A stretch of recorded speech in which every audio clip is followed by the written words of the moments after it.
2015 সালে 27 আগস্ট বামেদের অভিযান কর্মসূচি ঘিরে উত্তাল হয়ে ওঠে নবান্ন চত্বর। সহায়ক মূল্যে ধান কেনা, সমস্ত গরিব মানুষকে খাদ্য সুরক্ষার আওতায় আনা, বেকারদের কর্মসংস্থান সহ 18 দফা দাবিতে বামেদের নবান্ন অভিযান। সোমবার সপ্তাহের শুরুর দিনে ফের শক্তি পরীক্ষার লড়াইয়ে নামছে বামেরা।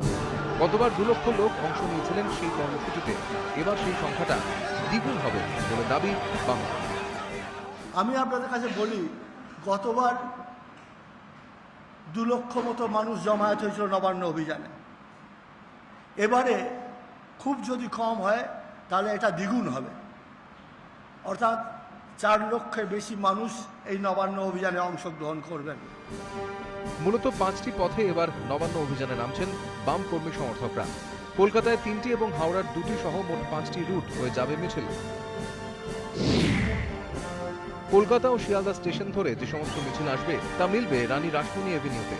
সেখান থেকে নবান্ন রওনা দেবে মিছিল।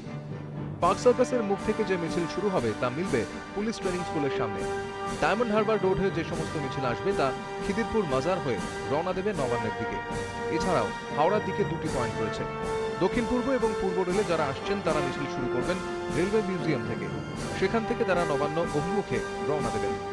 এছাড়া সাঁতরাগাছি স্টেশন 6 নম্বর এবং 2 নম্বর জাতীয় সড়ক হয়ে আসবেন বাম কর্মী সমর্থকরা।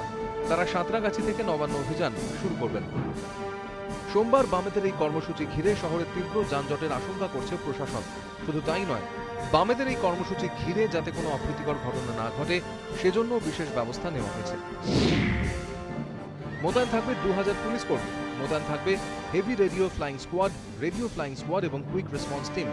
রাখা হবে গার্ডরেল। মিছিল রুখতে 3 থেকে 4টি স্তরে বিশেষ ধরনের ব্যারিকেড থাকবে। রাজ্যের প্রশাসনিক ভবন মুড়ে ফেলা হবে নিরাপত্তার চাদরে। 10 ফুট উঁচু বিশেষ ব্যারিকেড ব্যবহার করা হবে। সাঁতরাগাছি থেকে আসা মিছিল আটকে দেওয়া হবে কোনা এক্সপ্রেসওয়ের বেলেপোল ক্রসিংয়ে। হাওড়া স্টেশন থেকে আসা মিছিল আটকে দেওয়া হবে ফোরশোর রোডে। মোতায়েন থাকবে হাওড়া শহর এবং গ্রামীণ পুলিশ কর্মীরা। উত্তরবঙ্গ থেকে আনা হয়েছে 700 পুলিশ। ব্যারাকপুর থেকে এসেছে 300 টাস্ক ফোর্স। থাকবে র্যাফ ও কমব্যাট ফোর্স। মোতায়েন রাখা হচ্ছে জল কামান। ইট বৃষ্টি থেকে রেহাই পেতে পুলিশ কর্মীদের বিশেষ জ্যাকেট দেওয়া হবে। থাকবে পুলিশের ভিডিও ক্যামেরা। হাওড়া হাসপাতাল, দক্ষিণ হাওড়া স্টেট জেনারেল হাসপাতালের কর্মীদের সতর্ক থাকার নির্দেশ দেওয়া হয়েছে। এই সবকিছু সত্ত্বেও যদি গন্ডগোল হয় তাহলে কিভাবে তা মোকাবিলা করা হবে? আগেরবারের ফুটেজ দেখিয়ে পুলিশ কর্মীদের রীতিমতো প্রশিক্ষণ দেওয়া হয়েছে।